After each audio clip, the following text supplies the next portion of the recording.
ఆ వేణుచంద్ర రాసినంత ఒక స్పష్టంగా ఏముందంటే, అమ్మ నువ్వు నన్ను కనిపించావు, నా మీద ఎన్నో ఆశలు పెట్టుకున్నారు, మీ ఆశలు నెరవేర్చకుండానే నేను తెలంగాణ కోసం చనిపోతున్నా. కానీ ఒకవైపు తన బాధను ఆవేదను తెలంగాణ మీద ఉన్నపడే ప్రేమను చాటుతూనే అందులో అక్క గురించి ఏం రాసిందంటే, అక్క నేను చనిపోయిన వెంటనే తొందరగా రా, ఎందుకంటే నా కళ్ళు పారవక ముందే నా కళ్ళు తీసి వేరేళ్ళకి వేయడానికి ఉపయోగపడే విధంగా బాగుండాలంటే నేను చూడకపోయినా నా కళ్ళ ద్వారా వేరేళ్ళన్నది తెలంగాణ చూస్తానని చెప్పి ఆ బిడ్డ చాటిందనే విషయం పేపర్లో వచ్చింది. అది వాళ్ళ ఆకాంక్ష.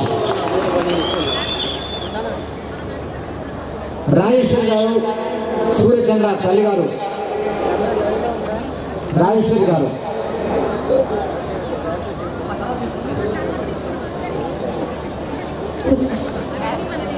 పది నెలలు కని మోసి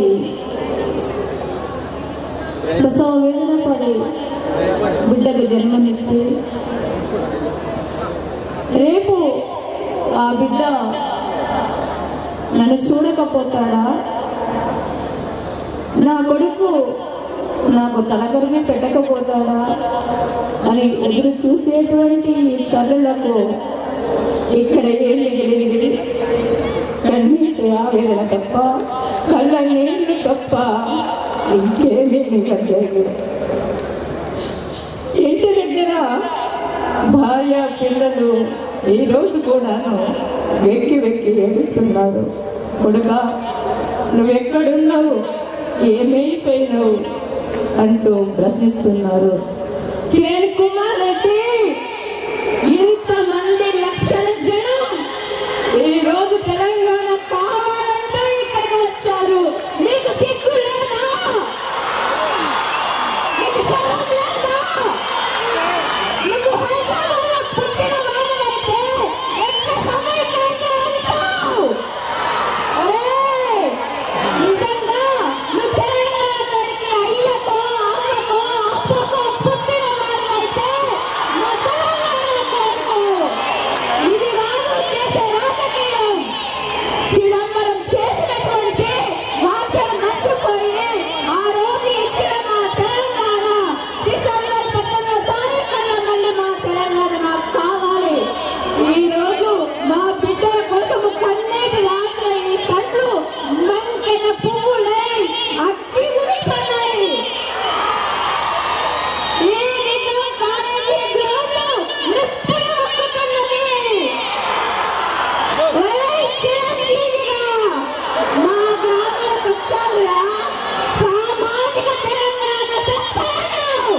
ఏదైనా సామాజిక తెలంగాణ సిగ్గు లేకుండా, శరం లేకుండా, ఇజ్జత్ లేకుండా ఈ రోజు నీ పార్టీని కాంగ్రెస్ లో కలిపినావు. ఇదేనా నీ సామాజిక తెలంగాణ?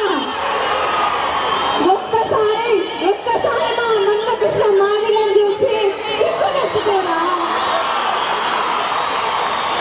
అరే దళిత బిడ్డ కన్న కడుపులో ఆ వేదన గ్రహించాడు. అమ్మా నీ వెనకాల మేమున్నాము, ఈ రోజు నీ దండగా మేము ఉంటాము అంటూ వచ్చాడు అన్న మందకృష్ణ మాదిగ. కనీసం అన్న మందకృష్ణ మాదిగని చూసైనా సిగ్గు తెచ్చుకోరా ఈ దళిత బిడ్డను చూసి. ఒరే బచ్చ, ఏముందిరా బొర్ర ఉంచావు? ఏముందిరా నీకు మాట్లాడే హక్కు? సిగ్గు లేదట్రా? ఇది మాదిరా? అలనాడు నైజాం నవాబుల కింద నలిగిపోయిన ఆడపడుతున్న తెలంగాణ బిడ్డలు మీ ఆంధ్ర బిడ్డలు కాదు. ఒక్కసారి గుర్తు తెచ్చుకోండి. బట్టలు ఊడదీయించి బతుకమ్మలు ఆడించినటువంటిది నా తెలంగాణ.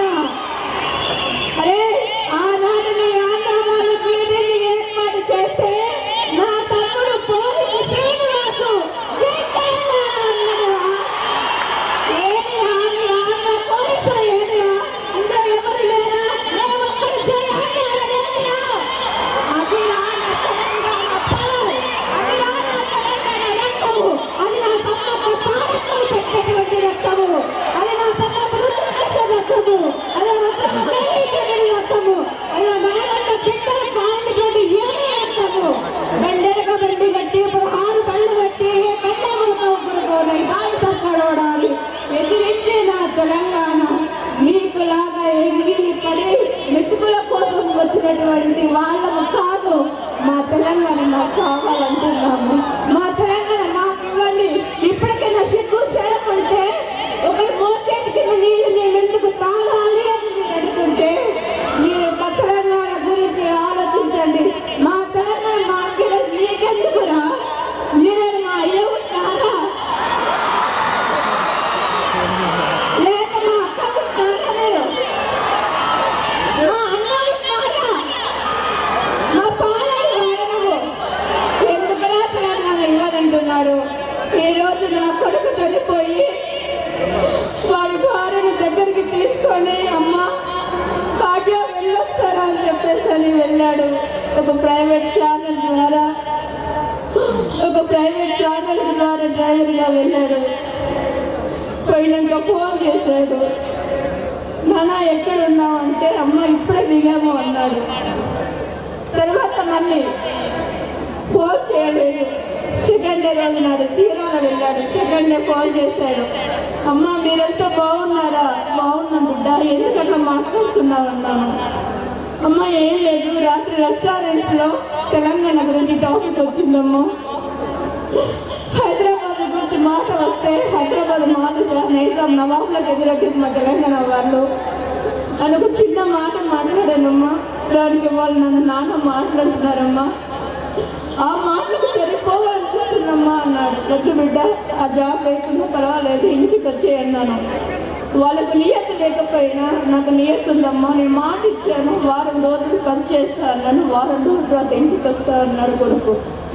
నిజంగానే కొడుకు వస్తాడు కావచ్చు అని ఎదురు చూశాను. కానీ నెక్స్ట్ డే ఫోన్ చేస్తే ఫోన్ ఎత్తారు. 3 రోజులని ఫోన్ ఎత్తారు. అరే నిజంగా ఆ రోజు జరిగిన విషయం ఏంటంటే అమ్మ మీరు చచ్చే చావులన్నీ అబద్ధాలురా. ఆత్మహత్య ఏదో ఒక దాని కోసం చచ్చిపోతే తెలంగాణ కోసమే చచ్చిపోయారని అంటున్నారమ్మా. నేను రైలు కింద పడి చచ్చిపోదాం అనుకుంటున్నాను అన్నాడు. అలాగే రైలు కింద పడి 6 అడుగుల ఎత్తున్నటువంటి నా కొడుకు 8 ముక్కల ఇంటికి వచ్చాడు. సూర్యుడు ఉదయించే సూర్యుడిలాగా అందంగా ఉంటాడు. తమ్ముడు యాకోబు తెలుసు నా కొడుకు ఎలా ఉంటాడు.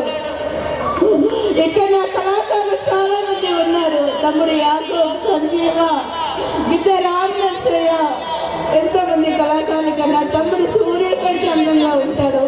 చంద్రుడిలాగా అందంగా ఉంటాడు. చల్లగా మాట్లాడతాడు. యాకోబు మామ అని చెప్పేసి అనుకోండి. ఆ రోజు ఈ తమ్ముళ్ళందరూ నా కొడుకు చనిపోతే ఈ తమ్ముళ్ళందరూ వచ్చి అమరుల నివాళులు అర్పించారు. ఈ తమ్ముళ్ళందరూ ఇప్పటి వరకు కూడా బిడ్డలు కొడుకు మమ్మీ 2 సంవత్సరాల నా 2 సంవత్సరాల మనవరాలు అన్న 2 సంవత్సరాల నా మనవరాలను పట్టుకొని 2 కాటికి పంపించాడు. నా కొడుకు 2 సంవత్సరాల నా మనవరాలను పట్టుకొని ఈ కాటికి పంపించుకున్నాను. ఇలా ఎంతమంది ఇంకా బలి కావాలి తెలంగాణ కోసం.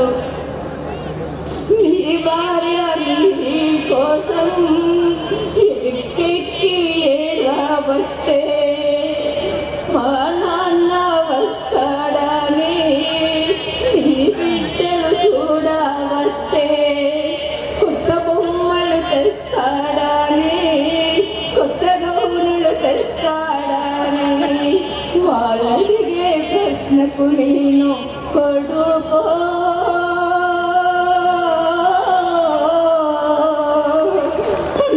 ఏమని చెప్పమంటవు కొడుకా కొడుకారా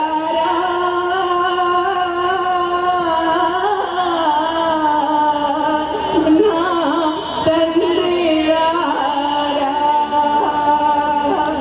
ఈరోజు బిడ్డ భార్య ఇప్పటికీ పిల్లలు ఏడుస్తారు. నాన్న పోయి పోయినమ్మంటే ఫ్లైట్ పోతుంది బాయ్ డాడీ అని చెప్తుంటారు.